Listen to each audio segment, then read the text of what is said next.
ॐ निधाय हृदि विश्वेशं विधाय गुरुवन्दनं बालानां सुखबोधाय क्रियते तर्कसङ्ग्रहः शङ्करं शङ्कराचार्यं केशवं बादरायणं सूत्रभाष्यकृतौ वन्दे भगवन्तौ पुनः पुनः ईश्वरो गुरुरात्मेति मूर्तिभेदविभागिने व्योमवद्व्याप्तदेहाय दक्षिणामूर्तये नमः।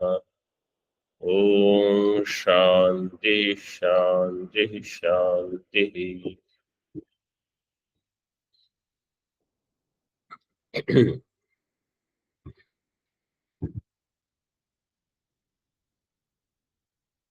दीपिका में हम देख रहे थे पदार्थान विभजते, पदार्थों का विभाग करते हैं। द्रव्य इति, द्रव्य गुण कर्म सामान्य विशेषण सप्त पदार्थ। हाँ, तो टीका में कहा कि सप्तत्व जो है वो अपेक्षा बुद्धि है, वो संख्या नहीं है। और विभजते का अर्थ किया कि विभाग कैसे करेंगे, अपने धर्म से। हर एक पदार्थ में रहेगा उनका एक धर्म, द्रव्यत्व, गुणत्व, क्रियात्व इत्यादि।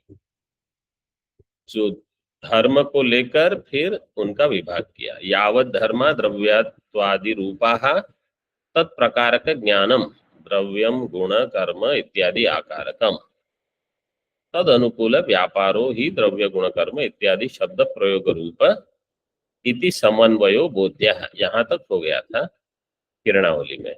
आगे देखो,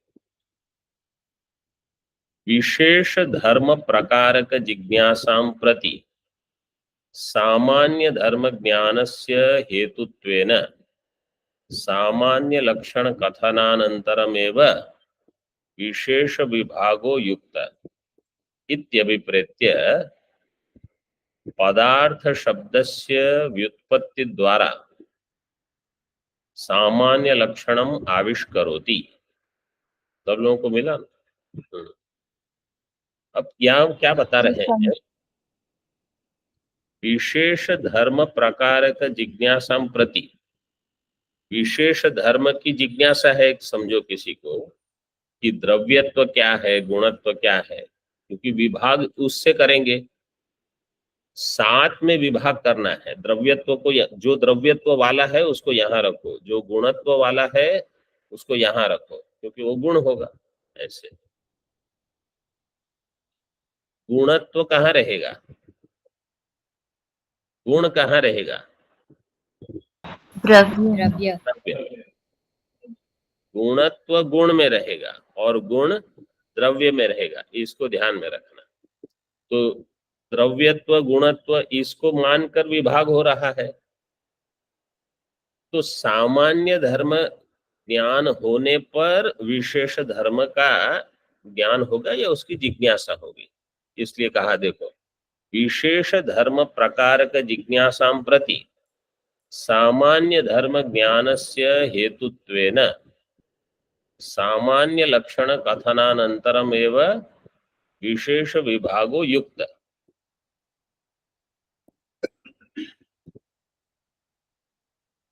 विशेष धर्म की जब जिज्ञासा हो तो पहले सामान्य धर्म का ज्ञान हो। सामान्य धर्म ज्ञानस्य हेतुत्वेन सामान्य लक्षण कथनानन्तरमेव, सामान्य धर्म का जो ज्ञान होगा वो हेतु होगा किसके प्रति? विशेष धर्म प्रकारक जिज्ञासा के प्रति। जिज्ञासा प्रति सामान्य धर्म ज्ञान से हेतुत्वम, हेतुत्वेन। इसलिए पहले सामान्य लक्षण बताना चाहिए। सामान्य लक्षण कथनानंतरम एवं विशेष विभागो युक्त है। जैसे अगर कोई कहे ये कमल का पुष्प है, ये गुलाब का पुष्प है, ये चमेली का पुष्प है। अब उनको पुष्प ही नहीं पता और आप बताए जा रहे हो एक के बाद एक, तो कहेंगे पहले पुष्प क्या है वो तो बता दो। ऐसे सामान्य लक्षण कथनानन्तरमेव विशेष विभागो युक्तः इति अभिप्रेत्य पदार्थ शब्दस्य व्युत्पत्ति द्वारा सामान्य लक्षणम आविष्करोति। पहले पदार्थ क्या है वो बताओ, फिर द्रव्य क्या है, गुण क्या है वो बताना। तो सामान्य लक्षण का आविष्कार कर रहे हैं। आविष्कार करना मतलब उसको प्रकट करना। पदस्य अर्थ इति,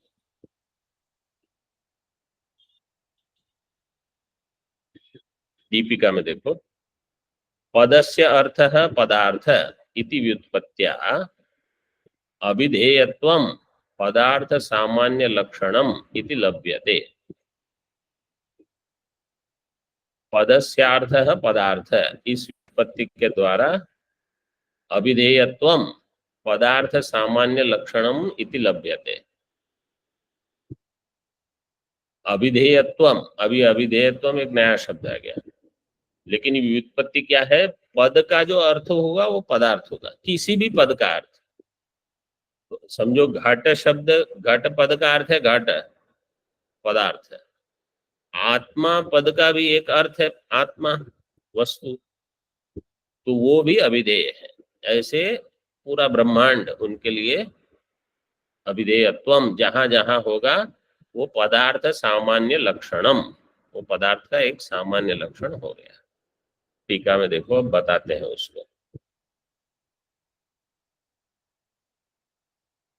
पदस्य अर्थ कहा तो अर्थ है अभिधेय। अर्थ क्या है? अभिधेय। अभी अभिधेयत्वम क्या है उसको बताते हैं। तच्च शब्द शक्यत्वम, शब्द जो है उसमें रहेगी शक्ति, शब्द शक्ति, वो शक्ति का शक्य। जैसे कल दूसरे पाठ में हम देख रहे थे, वचन, वचन का होगा एक वाच्य, और जो वचन होगा वो कहा जाएगा वाचक। वाच्य वाचक संबंध, वैसे ही यहाँ शक्ति, तो एक है शब्द जो है उसमें रहेगी शक्ति, वो शक्ति क्या करेगी? शक्य के साथ संबंध बताएगी। तच्च शब्द शक्यत्वम अभिधेयत्वम, अभिधेय मतलब अर्थ, जैसे घट वस्तु, उस वो अर्थ बता रहा है। शब्द शक्यत्वम, अब आगे उसी को विस्तार करके बताते हैं। पहले अभिधा क्या है? अभिधा ईश्वर इच्छा शक्ति ही, ईश्वर की जो इच्छा है वही शक्ति। और तर्क संग्रह में क्या क्या है ईश्वर शक्ति के बारे में? मूल में क्या बताया है? ईश्वर संकेत है शक्ति, अस्मात् पदात् अयम अर्थो बोद्धव्य, इस प्रकार वो दिया है यहाँ। तो एक पंक्ति को छोड़ के दिया है। ईश्वर इच्छा शक्ति ही तन निरूपित पदनिष्ठ विशेषतायाः परंपरया निरूपिता या विषयित्व संबंधावच्छिन्ना प्रकारता तदाश्रयत्वम पदार्थत्वम इत्यर्थः। ये एक परिभाषा हो गई। दूसरी जो सरल परिभाषा है वो उसके बाद में दी है, अस्मात् पदात् अयम अर्थो बोद्धव्यः इत्याकारिका वा। इत्याकारिका क्या? शक्ति। ईश्वर इच्छा जो शक्ति है वो शक्ति का ये रूप है। अस्मात् पदार्थ, ये घट पद है, घट पद से क्या बताना है? अयम अर्थो बोद्धव्य, ये अर्थ मतलब ये विषय। घट शब्द घट पदार्थ को बताएगा, पट शब्द पट पदार्थ को बताएगा। तो ये पद किसको बताएगा? ये ईश्वर की इच्छा है। ईश्वर की इच्छा इसलिए क्योंकि कोई कहेगा कि घट पद इसी वस्तु को क्यों बता रहा है, इस वस्तु को क्यों नहीं बता रहा? तो आप कहोगे अरे इसमें घटत्व है, इसमें पटत्व है। कोई कहेगा इसमें जो है उसको आप घटत्व क्यों कहते हो, इसमें जो है उसको आपने पटत्व नाम क्यों नहीं दिया, तो आप क्या कहो? घूम फिर के आपको क्या कहना पड़ेगा? ईश्वर की इच्छा है, ये ईश्वर का संकेत है ऐसा। अब ईश्वर का जो संकेत है ना कि अस्मात् पदात्, इस पद के द्वारा अयम अर्थो बोधव्य, तो ये ईश्वर का संकेत आपको कैसे पता चला, कोई पूछेगा तो क्या उत्तर दोगे? ईश्वर का संकेत कहीं जो शुद्धांतकरण वाले ऋषि मुनि हैं उनके मानस में प्रकट होगा, फिर परंपरा से अन्य लोगों को उसका ज्ञान होगा। वेदों में भी जैसे गौ शब्द जहां जहां आता है तो उसका अर्थ क्या होगा, पृथ्वी शब्द आएगा तो उसका अर्थ क्या होगा, अग्नि शब्द, इंद्र शब्द, वहां और तो कुछ है नहीं, केवल शब्द मात्र है, लेकिन शब्द कहीं जाके पर्यवसित होगा कि ये अर्थ हम बता रहे हैं। इंद्र है, ये अग्नि है, ये बृहस्पति, प्रजापति, वरुण, बहुत सारे वेद में शब्द आते हैं। इनका ज्ञान किसी ऋषियों को होगा। उसके बाद क्या होता है ये पूर्व पंक्ति में ऐसे बताया है, देखो, तन निरूपित पदनिष्ठ विशेषताया परंपराया निरूपिता, परंपरा से फिर निरूपण होते रहता है। तो पद में रहेगी एक विशेष्यता, तन निरूपित पदनिष्ठ विशेष्यताया, और ये जो परंपराया निरूपिता या विषयित्व संबंधावच्छिन्ना, विषयी होगा ज्ञान, जैसे ये घट है, इसका ज्ञान, घट हो गया विषय, उसमें एक रहेगी विषयता, और घट का जो ज्ञान हो है उसको कहा जाएगा विषयी। तो वो विषयित्व मतलब जब हम घट पद सुनते हैं, समझो घट साक्षात नहीं है हमारे पास, तो बुद्धि में क्या आएगा, घट का एक ज्ञान स्फुरण होगा। तो पहले पूर्व में अगर आपको वो आकार परिचित है तो ही कोई आकार आएगा। अगर कोई ऐसे समझो पुष्प का या फल का या पशु का नाम दिया जाए जो आपने कभी देखा नहीं है, सुना नहीं है, तो केवल शब्द, कोविदारम, तो केवल शब्द, क्योंकि वो पद तो है लेकिन उसकी शक्ति का आपको ज्ञान नहीं है, तो कुछ अर्थ प्रकट नहीं होगा। तो यहाँ देखो क्या कहा, तन निरूपित पदनिष्ठ विशेषताया परंपराया निरूपिता या विषयित्व संबंधावच्छिन्ना प्रकारता, विषयित्व संबंध से अवच्छिन्न जो प्रकारता है, तद आश्रयत्वम पदार्थत्वम, ये पदार्थत्व क्या है वो बता दिया। उसका जो आश्रय होगा वो होगा आश्रयत्वम पदार्थत्व, मतलब उसका आश्रय जो होगा वो पदार्थ होगा।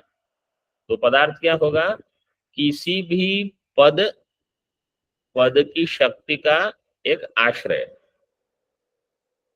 तो कोई भी पदार्थ लो आप, वो किसी न किसी पद की शक्ति का आश्रय बन जाएगा। इसलिए तन निरूपित पदनिष्ठ विशेषताया परंपराया निरूपिता या विषयित्व संबंधावच्छिन्ना प्रकारता तद आश्रयत्वम पदार्थत्वम, अथवा सरल भाषा में कह दिया अस्मात् पदात् अयम अर्थो बोद्धव्य इति, इत्याकारिका। अब आगे और दो मत देते हैं इसमें, तथा च, आपके पुस्तक में केचित जो दिया है वो प्रतीक के जैसे दिया है, हाँ, प्रतीक बोल्ड है ना, लेकिन वास्तव में वो प्रतीक नहीं है क्योंकि मूल में कोई केचित शब्द नहीं है। इसी प्रकार अन्य भी दिया है आगे, अन्य भी कोई, मतलब वो केवल ऐसे ही दे दिया है क्योंकि वो प्रतीक नहीं है दीपिका का।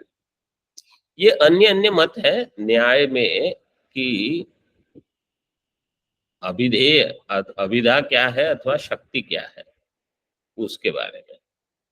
पदजन्य बोध विषयितात्व अवच्छिन्न प्रकारता निरूपित ईश्वरेच्छीय विशेष्यतावत्वम पदार्थत्वम इति अपि केचित्। कोई ऐसा भी मानते हैं। पदजन्य बोध विषयतात्व तदवच्छिन्न प्रकारता निरूपित ईश्वर इच्छीय विषयतावत्वम। ईश्वरेच्छीय, ईश्वरेच्छीय में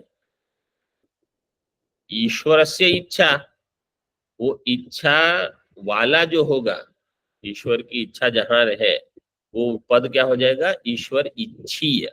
इच्छीय में छ प्रत्यय लगने से आयनेयीनीय, हाँ, प्रत्यादि नाम, ये जो सूत्र है इससे ईय लग जाए, दीर्घ ई। छ प्रत्यय होगा तो दीर्घ ई हो जाएगा ईय, और घ प्रत्यय होगा तो ह्रस्व। ईश्वरेच्छीय विषयतावत्वम पदार्थत्वम। तो पदजन्य बोध विषयतात्व, पद से जो जन्य बोध होगा, जैसे घट पद से कुछ बोध होता है, बोध विषयतात्व अवच्छिन्न,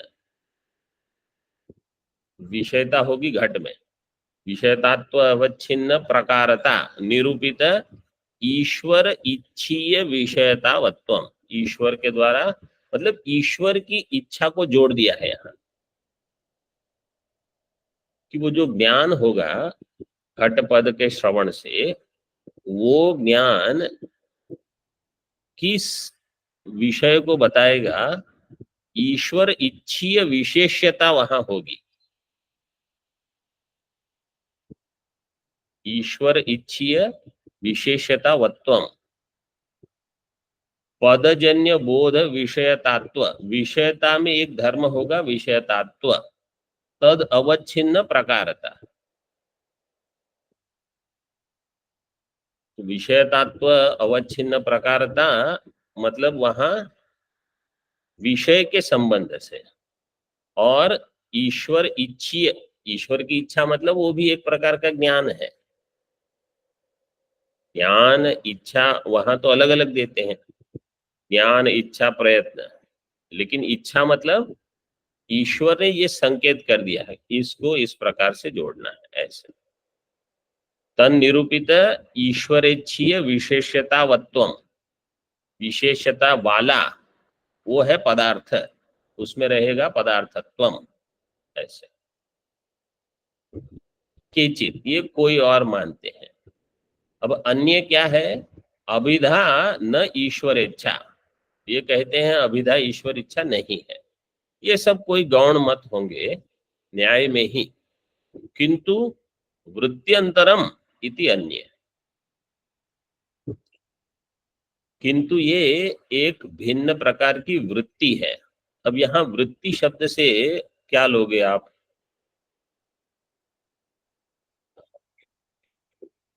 तदाकार ज्ञान लेना पड़ेगा, मतलब जो हम वेदांत में मानते हैं वृत्ति का अर्थ, वो आपको लेना पड़ेगा। वृत्ति शब्द का अर्थ अन्य भी है, जैसे ज्यादातर अधिकतर इधर न्याय में कैसे इसका उपयोग होता है? भूतल वृत्ति, घट क्या हो गया? भूतल वृत्ति। तो वहां वृत्ति शब्द का अर्थ तो वहां रहना है, लेकिन यहाँ इस प्रकार से अर्थ नहीं है। तो ये वृत्ति अंतर मतलब एक भिन्न प्रकार का ज्ञान, ईश्वर की इच्छा नहीं, लेकिन ईश्वर इच्छा ये हम मानते हैं, स्वीकार किया। और ये सभी दर्शनों को बताना पड़ेगा कि आप घट शब्द से इसी अर्थ को क्यों बताते हो, अन्य को क्यों नहीं। अथवा गौ शब्द, इंद्र शब्द, वरुण शब्द, इसे इसी अर्थ को क्यों बताते हो? तो जहां वर्णन है समझो वेदों में, वहां तो हो जाएगा। जहां वर्णन नहीं है तो आपको कुछ ना कुछ संबंध ढूंढना पड़ेगा। तो ईश्वर इच्छा शक्ति ये हम स्वीकार कर लेंगे। आगे देखो, विभागाद एवं, मूल में मतलब दीपिका में। ननु अत्र, तो अभी क्या बताया, द्रव्यत्व गुणत्व कर्मत्व ये सब धर्म रहेंगे इन सप्त पदार्थ में। ये सारे धर्म कैसे हैं, विशेष। इनमें सामान्य धर्म क्या है, पदार्थत्व। ये मुख्य समझ, इतना इसकी जो चर्चा हुई इसका ये अर्थ है। तो पदार्थत्व सब में रहेगा। पदार्थत्व हो गया व्यापक, और द्रव्यत्व गुणत्व हो जाएगा व्याप्य। फिर उसमें द्रव्यत्व जहां व्यापक होगा वहां पृथ्वीत्व, जलत्व, तेजत्व ये सब हो जाएंगे व्याप्य। ठीक है। प्रश्न देखो, ननु अत्र विभागादेव सप्तत्वे लब्धे सप्तग्रहणम किमर्थम इति चेत न अधिक संख्या व्यवच्छेदार्थत्वात्। पूर्व पक्षी पूछता है कि विभाग करने पर ही सप्तत्व की उपलब्धि हो जाती है कि साथ ही होंगे। जब विभाग कर दिया, हम गिन सकते हैं द्रव्यत्व गुणत्व तो साथ ही हैं। फिर इति सप्त पदार्थ, सप्त कहने की क्या जरूरत है, कोई आवश्यकता नहीं है। द्रव्य गुण कर्म सामान्य विशेष समवाय अभाव पदार्थ, इतना कह देते। इति चेत, उत्तर दिया न अधिक संख्या व्यवच्छेदार्थत्वात्। कोई ये मान ले कि 7 से अधिक भी होंगे तो उसका निषेध कर रहे हैं। लेकिन बाद में स्वीकार भी करते हैं कि अधिक हो भी, 7 केवल मोक्ष के लिए, ऐसे उनकी समझ ऐसी। देखो टीका में, पदार्थत्व अवांतर धर्म पुरस्कारेण धर्मी प्रतिपादनात् एव इत्यर्थः। विभागात, विभागात का अर्थ क्या है, पदार्थत्व अवांतर धर्म पुरस्कारेण, सब में पदार्थत्व रहेगा। पदार्थत्व हो गया अवांतर धर्म, और मुख्य धर्म है उनका द्रव्यत्व गुणत्व कर्मत्व। पदार्थत्व अवांतर धर्म के पुरस्कार से ही धर्मी प्रतिपादन हो गया। तो धर्मी प्रतिपादनात् एव सप्तत्व हो गया, क्योंकि 7 प्रकार के ही धर्मी मिले। पदार्थत्व वाली सारी चीज इकट्ठी करके जब आपने उनको छांटना शुरू कर दिया तो 7 में ही हो गया। तो सप्तत्वे लब्धे सप्तग्रहणम हो जाता है। तो फिर सप्त इस प्रकार से वहां अलग से अर्थ देने की, शब्द देने की कोई आवश्यकता नहीं थी। तो उत्तर दिया कि अधिक संख्या व्यवच्छेदार्थत्वात्। टीका में देखो, अधिक संख्यायाः मतलब अष्टत्वादि रूपायाः, अष्टत्व नवत्व इत्यादि ये संख्या का व्यवच्छेद करने के लिए, व्यवच्छेदार्थत्वात् का अर्थ दिया निषेध सिद्धि फलकत्वात्, उसका निषेध हो जाए, उसके निषेध की सिद्धि करने के लिए सप्त पदार्थ, ये दे दिया।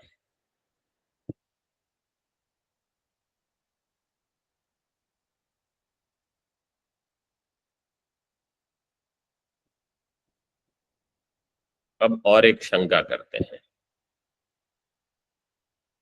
ननु अतिरिक्तः पदार्थः प्रमितो न वा। दीपिका में दिया है, ननु अतिरिक्तः पदार्थ प्रमितो न वा। अतिरिक्त, 7 से अतिरिक्त कोई पदार्थ प्रमित मतलब ज्ञात है कि नहीं है। टीका में देखो, शंकते ननु इति अतिरिक्तः पदार्थः सप्तातिरिक्तो अष्टमः पदार्थः। 7 से अतिरिक्त अष्टम पदार्थ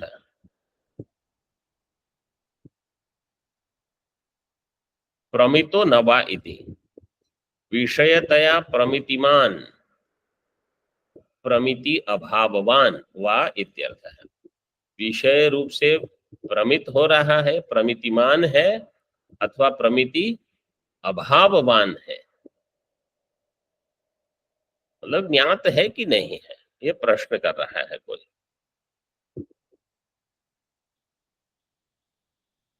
न आद्य है, विधि कोटि स्वीकारो न युक्तः, तस्य प्रमिति विषयस्य वास्तविक सतो निषेधो न संभवति इति आशयः। मूल में देखो अब थोड़ा, न आद्य है, अतिरिक्त पदार्थ प्रमित है कि नहीं है, न आद्य है, प्रमितस्य निषेध अयोगा। अगर वो प्रमित है अतिरिक्त पदार्थ, तो आप ये नहीं कह सकते कि केवल सप्त पदार्थ ही है, क्योंकि और एक पदार्थ प्रमित है, ज्ञात है।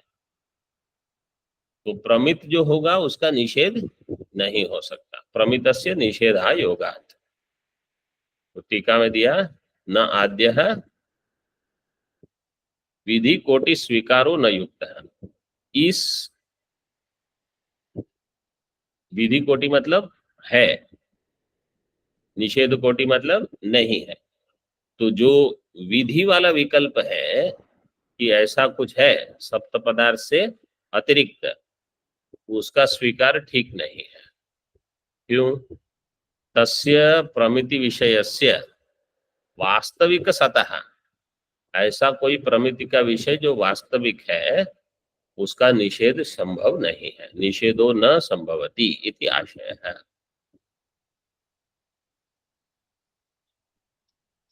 न अंत्य है, और दूसरा विकल्प है कि ऐसा कोई पदार्थ नहीं है।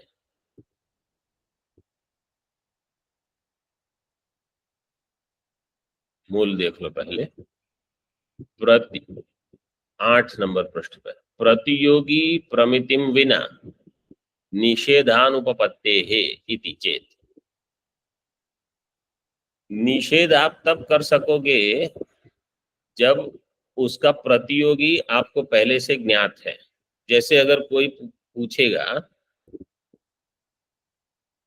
कि आज देवदत्त यहाँ आया है कि नहीं पाठ में, तो आपके पहले बुद्धि में प्रश्न क्या होगा, देवदत्त कौन है? क्योंकि उसका जो उत्तर हमको देना है आया है या नहीं आया है, पहले उसका प्रतियोगी का ज्ञान होना चाहिए। फिर जब अगर कोई कहेगा कि नहीं ऐसा कोई नहीं, तो प्रतियोगी प्रमिति विना निषेध अनुपपत्ते है। कहीं भी जब निषेध होगा, अभाव दृष्टांत देते हैं, घट का अभाव, तो आपको पहले से घट क्या है वो भान है, उसके ज्ञान के बाद ही आपको अभाव ज्ञान होगा।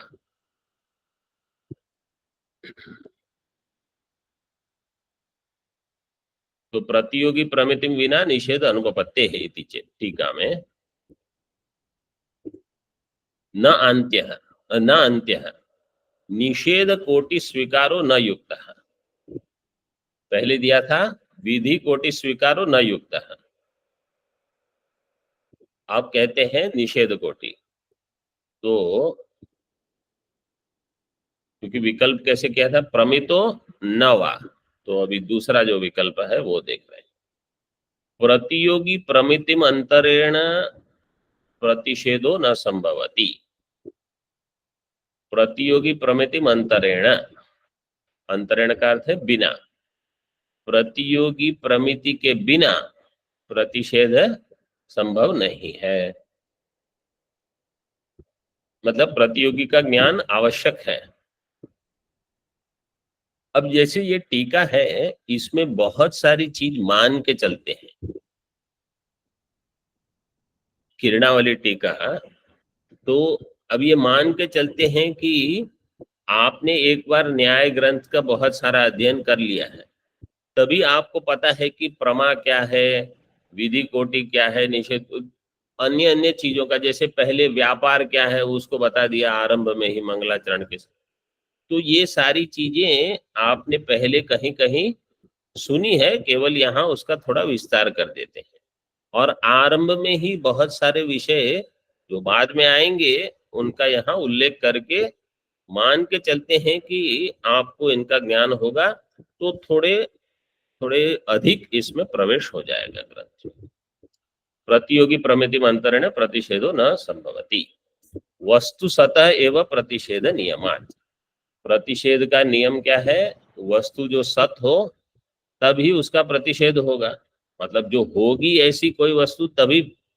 वंध्या पुत्रो नास्ति, वंध्या पुत्र का अभाव आप नहीं कह सकते, क्योंकि वो भाव रूप वस्तु नहीं। तो वंध्या पुत्रो नास्ति ये शब्द प्रयोग नहीं होगा वास्तव में, क्योंकि वंध्या पुत्रो अस्ति ये प्रयोग कभी नहीं होता। तो जिसका अस्ति शब्द प्रयोग नहीं होगा वो नास्ति शब्द प्रयोग भी नहीं हो सकता। ओम पूर्णमदः पूर्णमिदं पूर्णात् पूर्णमुदच्यते पूर्णस्य पूर्णमादाय पूर्णमेवावशिष्यते। ओम शांति शांति शांति। शंकरं शंकराचार्यं केशवं बादरायणं सूत्रभाष्यकृतौ वन्दे भगवन्तौ पुनः पुनः। ईश्वरो गुरुरात्मेति मूर्तिभेद विभागिने व्योमवद्व्याप्तदेहाय दक्षिणामूर्तये नमः। ओम शांति शांति शांति।